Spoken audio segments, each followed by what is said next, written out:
Senang bertemu dengan sahabatku, sahabat Ayo Paham dimanapun kalian berada.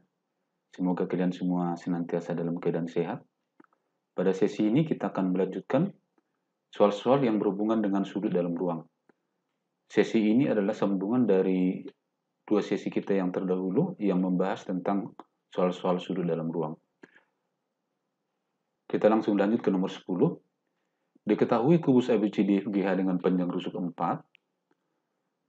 P dan Q berturut-turut pada tengah AE dan CG. Jika alfa adalah sudut yang dibentuk oleh bidang EFG dengan bidang irisan yang melalui titik P, B, dan Q, maka tentukanlah sin alfa. Langkah pertama kita gambar dulu irisan bidang yang melalui P, B, dan Q. Caranya adalah B hubungkan ke Q. Perhatikan B, Q, F, dan G itu ada dalam satu bidang. Maka perpanjang FG sedemikian, kemudian perpanjang BQ sedemikian, sehingga mereka berpotongan di titik U. Dengan cara yang sama, hubungkan B dan P. Lihat B, P, F, E adalah berada dalam bidang yang sama. Perpanjang FE ke kiri, lalu perpanjang B, P, sehingga mereka berpotongan di R. Lalu hubungkan R ke U. Sehingga sekarang bidang irisan yang terjadi adalah bidang R, U, B melalui titik Q dan titik P. Sekarang kita perhatikan irisan yang berwarna kuning yang sudah kita gambar, yang kita kasih warnanya kuning, yang memotong atau mengiris kubus ABCDFGH. Irisan yang kuning itu memotong masing-masing rusuk-rusuk kubus di titik B, di Q, di P, di S, di T. Kemudian coba kita gambar bidang yang diiris pada kubus ABCD EFGH. Perhatikan sekarang bidang kuning tadi yang memotong kubus, maka kubus dipotong atau diiris dalam warna yang biru muda ini sekarang, yang ini. Inilah penampang atau irisan bidang BRU ke kubus. Kemudian kita gambar bidang EFGH. Nah, sekarang kita lihat yang akan kita cari adalah sudut yang dibentuk oleh bidang yang berwarna biru ini dengan bidang yang berwarna merah jambu ini. Sekarang perhatikan EG dengan UR itu adalah sejajar karena panjangnya ini dengan panjangnya ini sama. Kita perhatikan perpotongan diagonal EG dan HF. Di sini tegak lurus karena dia kubus. Nah, karena ini sejajar dengan ini, maka otomatis juga di sini adalah tegak lurus. Kemudian perhatikan segitiga UBR. Segitiga UBR itu adalah segitiga sama kaki karena coba perhatikan panjangnya ini dengan panjangnya ini sama. Panjangnya ini dengan panjangnya ini sama. Maka ini dengan ini sama. Ini dengan ini sama. Maka dia adalah sama kaki. Sehingga kalau kita tarik garis dari B ke titik D ini, di sini adalah siku-siku. Dan panjangnya ini ke sini adalah sama kaki, maka di sini adalah siku-siku.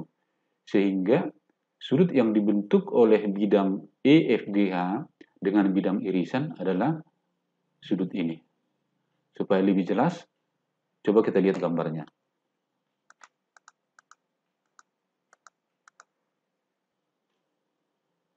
Sehingga sudut yang dibentuk adalah ini. Inilah sekarang alfa.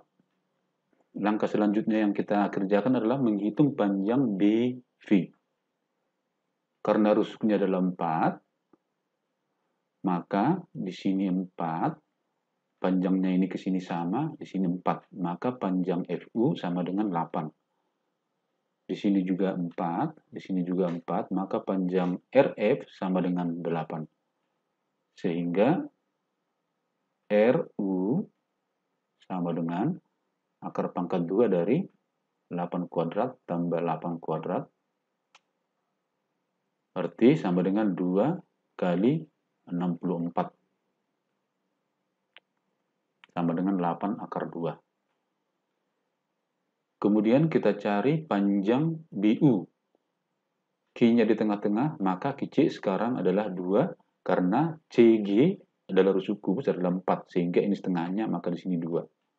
Di sini ada 4. Nah, kalau kita cari panjang BQ, 16 tambah 4, 20 akar 20, berarti 4 kali 5, berarti 2 akar 5.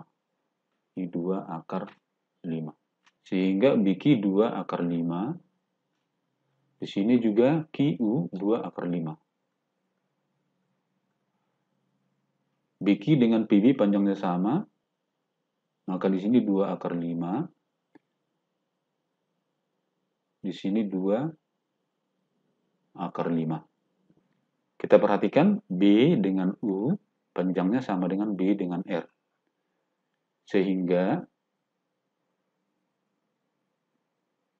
BV jatuh tegak lurus tadi di sini. Membagi 2 sama panjang. Sehingga panjang VU, panjang ini sekarang adalah setengah dari RU.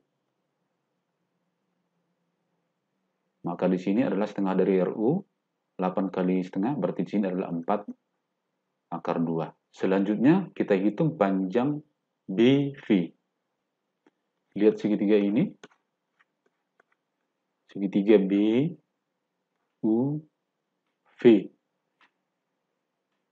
Siku-siku di sini. Ini tadi 4 akar 2. Ini 4 akar 5. Ini 2, ini 2 jadi 4 akar 5. Maka panjang BV sama dengan BU kuadrat dikurang UV kuadrat. BV sama dengan ini tambah ini 4 akar 5 kuadrat dikurang 4 akar 2 kuadrat. 4 kuadrat 16, akar 5 kuadrat 5, berarti 16 kali 5 ini 80. 4 kuadrat 16 kali 2 ini jadi kurang 32. Sehingga 80 kurang 32 sama dengan 48. Akar 48, 16 kali 3, berarti 4 akar 3. Ini 4 akar 3. Sehingga di sini 4 akar 3. Sin alfa depan per miring. Miringnya BV, depannya BF. Jadi sin alfa sama dengan BF dibagi dengan BV. BF-nya 4. BP-nya tadi kita hitung 4 akar 3. Sama-sama kita bagi 4. Menjadi 1 per akar 3. Kita rasionalkan. Dikali akar 3 per akar 3. Sehingga sama dengan akar 3 kali akar 3. 3 jadi 1/3 akar 3. Demikian, mudah-mudahan bisa dipahami. Kita lanjutkan nomor 11. Pada Q ABCD GH, titik P dan Q adalah pertengahan IH dan GH. Misalkan G1 adalah garis yang melalui AP, dan G2 adalah garis yang melalui CQ. Sedangkan alfa adalah sudut yang dibentuk oleh garis G1 dan garis G2. Tentukanlah tangen setengah alfa. Untuk mempermudah pekerjaan kita, saya sudah gambarkan sketch. Coba perhatikan ini P di tengah-tengah IH di sini ya. Q di tengah-tengah GH di sini. G1 adalah garis AP, berarti bisa diperpanjang ke atas atau ke bawah. G2 adalah garis yang melalui CQ, bisa diperpanjang ke atas atau ke bawah. Ini kalau kita perpanjang ke atas, ini ke sini. Ini kita perpanjang ke sini. Berarti sudut yang dibentuk adalah ini. Tapi dalam hal ini, untuk mempermudah dengan jawaban yang sama, kita cari saja wakil garis-garis sejajar dari AB ataupun CQ, atau wakil garis sejajar dari G1 dan wakil garis sejajar dari G2. Nah, perhatikan A, B. Kalau B kita pindahkan ke H, kemudian A kita pindahkan ke A aksen, ini jaraknya ini ke sini sama, berarti sekarang ini dengan ini sejajar. Nah, dengan cara yang sama, G2 kita pindahkan ke samping dengan cara Q dipindahkan ke H, ini pindah ke sini, C pindah ke C aksen, sehingga ini dengan ini adalah sejajar. Sehingga sekarang Q dan P berpotongan di atau berimpit di Q. Sehingga sudut yang kita cari sekarang adalah ini, atau sudut A aksen H C aksen. Sehingga segitiganya sekarang ini. Untuk lebih mudah kita tandai segitiga A aksen H C aksen. Sekarang sudut yang dibentuk oleh garis G1 dan garis G2 adalah alfa yang ini. Untuk mempermudah ini kita pindahkan ke sini. Sehingga sekarang kita hitung unsur-unsurnya. Hitung panjang A aksen C aksen. A aksen C aksen sama dengan, di sini kan nggak diketahui panjang rusuknya. Tapi karena dia kubus, kita bebas menentukan rusuknya. Misalkan kita ambil rusuknya itu 4. Berarti sekarang panjang DC aksen, berarti di sini 2, di sini 2. Sehingga A aksen dapat kita hitung dengan menggunakan segitiga A aksen DC aksen. Sehingga di sini sama dengan 2 kuadrat tambah 2 kuadrat. 2 kuadrat 4, 4 tambah 4, 8, akar 8, 4 kali 2 berarti 2 akar 2. Berarti panjang A aksen C aksen itu adalah 2 akar 2. Sekarang kita cari panjang A H aksen. Sekarang kita cari panjang A aksen H. A aksen H sama dengan ini 2, berarti di sini 4.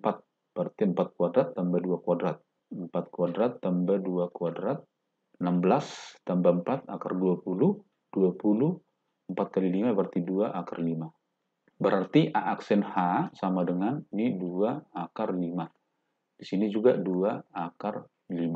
Tadi sudut yang dibentuk adalah alfa ini. Tapi yang diminta adalah setengah alfa. Maka setengah alfa adalah di sini setengah alfa. Karena di sini sama, ini tegak lurus. Sebab ini sama kaki. Misalkan kita sebut di sini H aksen. A aksen C aksen adalah 2 akar 2, berarti di sini akar 2, di sini akar 2. Sekarang kita cari panjang H aksen. H aksen sama dengan ini kuadrat dikurang akar 2 kuadrat. Berarti 2 akar 5 kuadrat dikurang akar 2 kuadrat. Sehingga ini sama dengan 2 akar 5 kuadrat, 20, akar 2 kuadrat, 2, berarti 20 kurang 2, 18. Atau 9 kali 2, berarti 3 akar 2. Sehingga panjang H aksen adalah 3 akar 2. Maka tangan setengah alfanya kita pakai segitiga yang ini. Depannya H aksen C, sampingnya H aksen.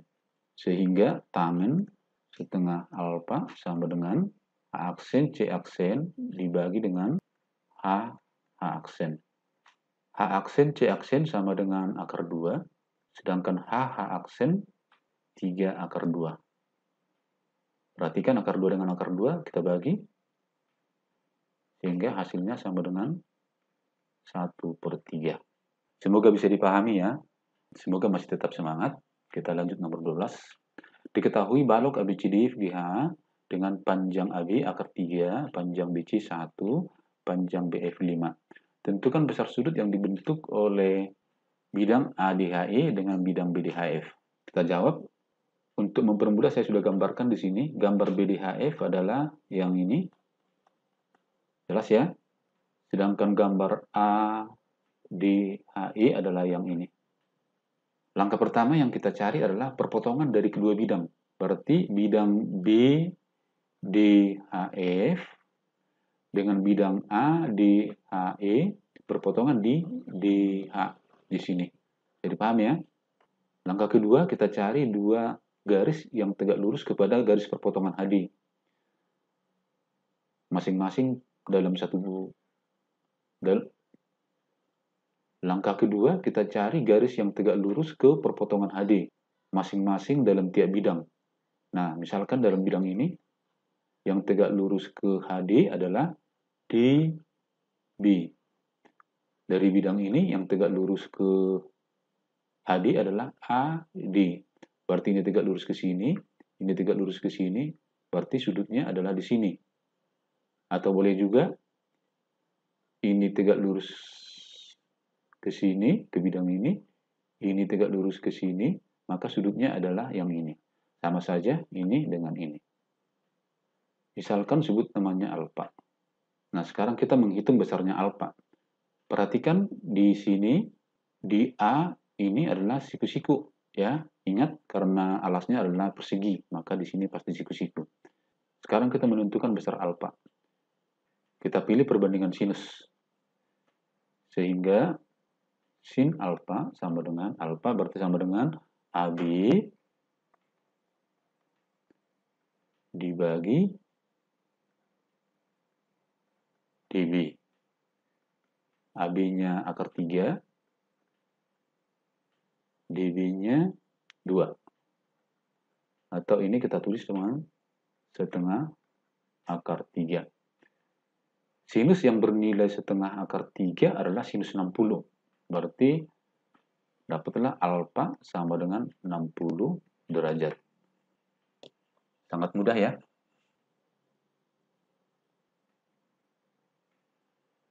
Kita sambung nomor 13 atau nomor terakhir pada sesi ini. Diketahui 5 T ABC dengan TA tegak lurus bidang alas ABC, TA 3, AB sama dengan AC sama dengan 4. Tentukanlah panjang proyeksi TA ke bidang TBC. Untuk menjawabnya seperti biasa saya sudah gambar dulu supaya kita lebih mudah memahaminya. Yang kuning adalah bidang TBC. Yang ini adalah bidang TBC. Kemudian TA ini kita proyeksikan ke bidang TBC. Langkahnya pertama, karena ABC adalah segitiga sama kaki, maka kalau kita tarik A ke sini, di tengah-tengah, pasti di sini siku-siku. Kemudian, misalkan titik yang di tengah ini kita sebut namanya T aksen. Lalu T aksen kita sambungkan ke T.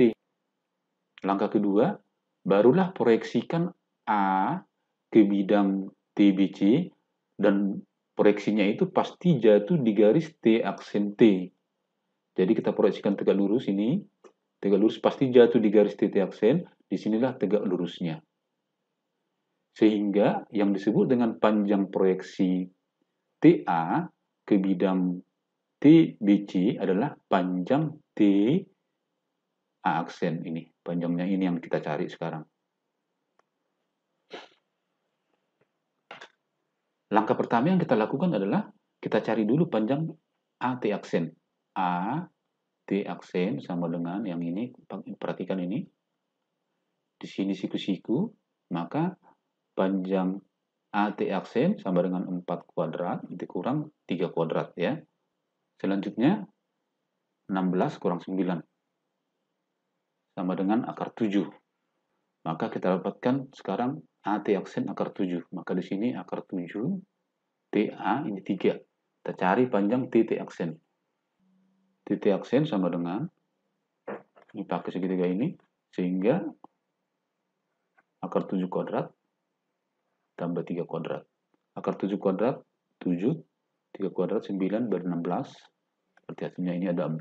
Langkah selanjutnya cari A aksen dengan menggunakan konsep luas segitiga. Kita cari luas segitiga TT aksen A dengan alasnya TT aksen, tingginya A aksen. Sehingga A aksen, alas kali tinggi,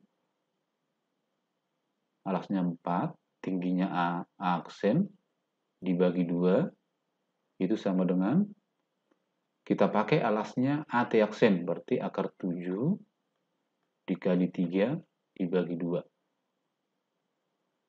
Sehingga sekarang ini kita bagi, sehingga A aksen itu sama dengan 3 akar 7 dibagi 4.